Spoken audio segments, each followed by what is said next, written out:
Muito bem, estamos de volta para falar sobre política. Quem mais entende dos bastidores da política está aqui comigo. E ele é Paulo Roberto. Boa tarde, Paulo. Sexta-feira chegando. Chegou a sexta, tem dia de jogo, é dia de jogo do Brasil. Dia de jogo do Brasil. Camarões, Brasil já classificado, mas Camarões quer aprontar uma zebra. O fato é que quem entrou com o time reserva nessa Copa acabou perdendo. Deu uma honra. Não é todo que o Brasil está as barbas de molho. Agora, você que gosta muito de futebol, assim como eu, você já viu um uniforme mais feio do que o que a Alemanha adotou esse ano? Que camisa feia, horrorosa, porque as camisas da Alemanha sempre foram muito bonitas, né? Exatamente. Mas esse ano, aqui, antigamente o pessoal dizia a padronagem, lembra disso? Isso. A padronagem esse ano não agradou. Exatamente. De jeito nenhum. Agora, a camisa bonita é a de Portugal, quando ela usa aquela camisa... A tradicional dela, né? Grenácon, né? É muito bonita aquela camisa. Para mim, eu acho muito bonita. Pois bem, vamos aos assuntos da política. Minha gente, em 32 dias...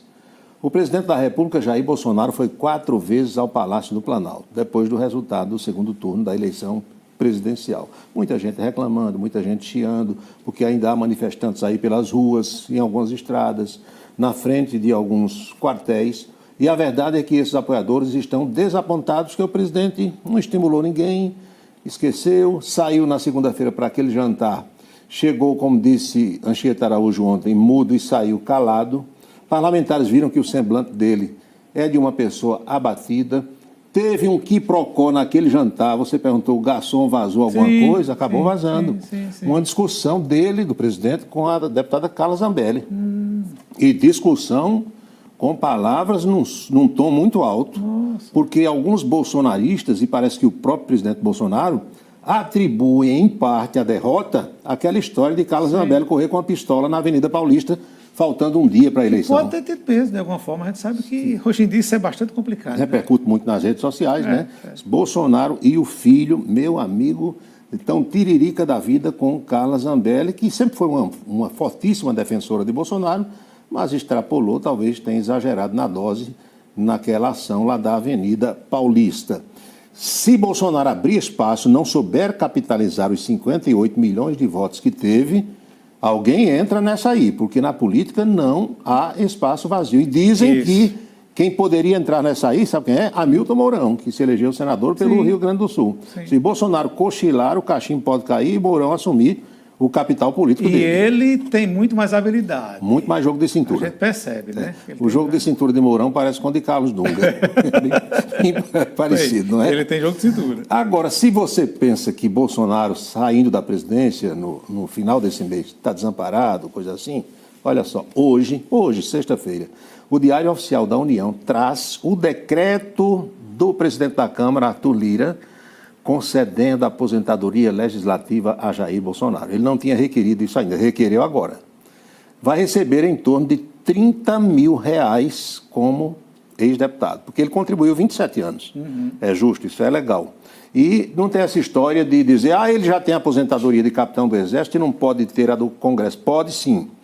Eu terei um dia, espero, 2 aposentadorias, porque eu contribuo com o INSS e contribuo com um órgão estatal. Qualquer pessoa pode ter mais de uma, desde que contribua o tempo legal. Então, Bolsonaro, 2.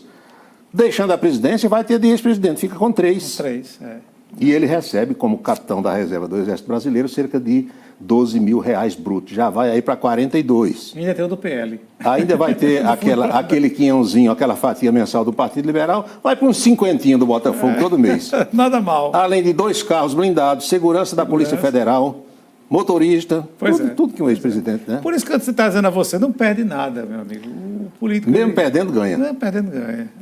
Mas tem que procor, sabe onde? Na equipe de transição. Meu amigo, ali os bastidores fervem. Por exemplo, tem um quiprocó de Jacques Wagner, foi governador da Bahia, petista tradicional, com Celso Amorim. Os dois foram chanceleres brasileiros. Essa história de Lula e antes da posse aos Estados Unidos conversar com o Joe Biden, quem está articulando é Jacques Wagner, o grupo de Jacques Wagner. Sim. Porque ele é dos petistas, digamos, um pouco mais avançados. Ele acha que o mundo mudou e que é importante que você tenha relações com os países democráticos. Celso Amorim defende relações mais com a China, com Cuba, com a Venezuela, com a Nicarágua, entendeu? Tem esse quiprocó. A turma de Celso Amorim não quer que Lula vá aos Estados Unidos antes da posse. E a turma do Jacques Wagner, não, tem que ir. Meu amigo, tem essa briga. Até com isso o cara briga. E ontem Lula disse lá na reunião com a equipe de transição que a ministra. Ela tinha essa expectativa, mas Lula a convenceu, porque os ministérios e o que ela pensava, talvez a Casa Civil, ficam para Lula fazer essa divisão com os partidos que o apoiaram. Para a gente finalizar, Brasília teve um encontro ontem importante de Lula com sindicalistas, o pessoal das centrais sindicais, e sabe qual foi o principal pleito? Sim. Desmanchar aquela reforma trabalhista que Michel Temer fez e fazer voltar o cacau dos sindicatos. Isso viria à tona. E sabe o que Lula respondeu? Companheiro, o mundo é outro. Eu não dou canetada nenhuma nesse negócio. Ele disse que tudo vai passar pelo Congresso. Então, alguns sindicalistas e pessoas das centrais sindicais saíram meio que desapontadas, porque esperavam ouvir de Lula que ia desfazer tudo aquilo, o chamado revogaço. Lula disse que não, que tudo vai passar pelo Congresso e tudo vai passar pelo Centrão. Lula de bobo não tem nada. Não é? Não, de jeito nunca teve.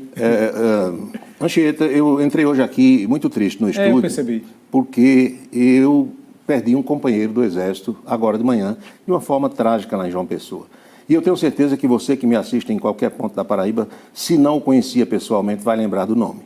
Luiz Florentino de Souza Filho. Luiz de Souza foi árbitro de futebol, meu colega do Exército Brasileiro, está aí a foto dele, foi vereador em Cubati. Essa foto é na Câmara de Cubati, acho que quando ele recebeu o diploma lá, ou quando recebeu uma condecoração. Então, Luiz de Souza ia saindo de casa hoje, no Altiplano, Cabo Branco, na capital, quando foi abordado por 2 homens que tentaram tomar o seu carro. Ninguém sabe se ele reagiu ou se os bandidos entenderam que ele estava esboçando uma reação, atiraram e tiraram a vida do pai de família. Mais uma vítima da violência. Infelizmente. Que Deus lhe dê um bom lugar. Luiz de Souza, era muito boa, conhecido. Na hora que você falou o nome, eu não, assim, nunca tive muito contato com ele, mas como árbitro de futebol, quem acompanha essas coisas... É verdade. Ele tinha um irmão, tem um irmão também, o Manuel Luiz de Souza, que igualmente a ele foi árbitro de futebol, era o meu colega soldado 162, lembro até do nome dele no quartel, gente boa, companheiro leal, fiel, infelizmente nos deixa dessa forma. Mas retornando à política, o Tribunal de Contas do Estado rejeitou ontem as contas de 2020 do governador do Estado, João Azevedo. Já havia rejeitado as contas de 2019, por conta daquela história dos codificados, e agora os codificados voltaram à pauta, porque é a alegação de que houve um gasto a menor na educação, mas a equipe do governador diz que esse gasto a menor que o tribunal não considerou foi exatamente o que foi pago aos codificados ainda existentes. Então, eu acho que é fácil o governo resolver isso aí. Ou seja, tem defesa, né? É porque tem defesa e tem direito a isso tudo. E o próprio procurador-geral, Fábio Andrade, já revelou isso. Agora, teve uma declaração ontem, por falar em Tribunal de Contas, do conselheiro Fernando Catão, que é o presidente atual da Corte, que ele deu uma espécie de carão na Assembleia Legislativa. Ah, é? E o tribunal é o quê? Órgão auxiliar da Assembleia Legislativa. De certa forma, ele passou um carão de forma sutil. Mas tem contas de ex-governadores, aí 7 contas para serem apreciados os pareceres do tribunal e a Assembleia não aprecia. Eu não sei como o presidente Adriano Galdino vai reagir. Isso é como o filho dar um carão no pai. É mais ou menos assim, né? Mas eles lá que resolvam. Campina Grande, o prefeito Bruno Cunha Lima deve fazer uma reforma completa aí na sua equipe, uma espécie de vassourada. Tira daqui, coloca ali, uns saem, não irão para outro lugar, outros chegarão, porque ele começa a ajustar a equipe aí, porque 24 é logo ali. E o prefeito também assinou um decreto prorrogando até o final desse ano o prazo para aquele refis municipal de quem deve ISS, IPTU, ITBI, os impostos municipais. Pois é. O fato é que parece que essa reforma da prefeitura vai ser maior do que se pensava. Muito maior. Eu tenho a impressão que sim. Eu tenho ouvido zum ali. Tem muita gente com as barbas de molho. E gente... Porque acontece o seguinte, algumas pessoas, quando são nomeadas no início de um governo e sabem que o mandato é de 4 anos, elas tencionam ficar até o final do mandato. Já fazem planos para 4 anos. Compromissos. Tem gente que compra carro financiado em 48 meses, apartamento em 48 meses. E quando é exonerado, Major? Aí já viu, complica a vida de muita gente. Né? Mas é preciso que as pessoas entendam que cargo comissionado é transitório. Ninguém tem garantia de permanência. Cargo de confiança, né? Cargo de confiança, o prefeito nomeia e exonera na hora que quiser. Boca maldita de hoje. Calçadão da Cardoso Vieira. Pergunta para o Anchieta Araújo se essa lista de artistas que vão se apresentar na posse de Lula dão mais ou menos um parecer de como será o ritmo do governo. Pablo Vittar. Depende para que lado se vai se analisar, né? Para onde. Ali eu gostei muito de Odair José, que é do nosso tempo, Martinho da Vila. Tem uma diversidade enorme aí. Agora, Reginaldo aqui disse que vai pedir uma folga a você, Sim. porque ele é fã de Pablo Vittar. Quer assistir ao show de todo jeito. O fato é que tem uma diversidade muito grande. Aí vai ter Chico César. Ludmilla, Chico César. Será que a Anitta vai? Veloso parece que vai. Ou não? Acho que a Anitta não vai, não. Ela estava até meio doente. Tem uma relação de mais de 20, né? Tem. É muita gente. E quem está organizando tudo isso é a futura primeira-dama, Rosângela Silva. Janja, essa lista esses contatos, quem está fazendo é ela, que inclusive ontem esteve com o governador do Distrito Federal, Ibanez Rocha, já organizando tudo para a cerimônia de posse. Muito bem. É isso, Anchieta. Vamos torcer pelo Brasil. É isso aí. E torcer para que o Brasil melhore. Torcer, exatamente.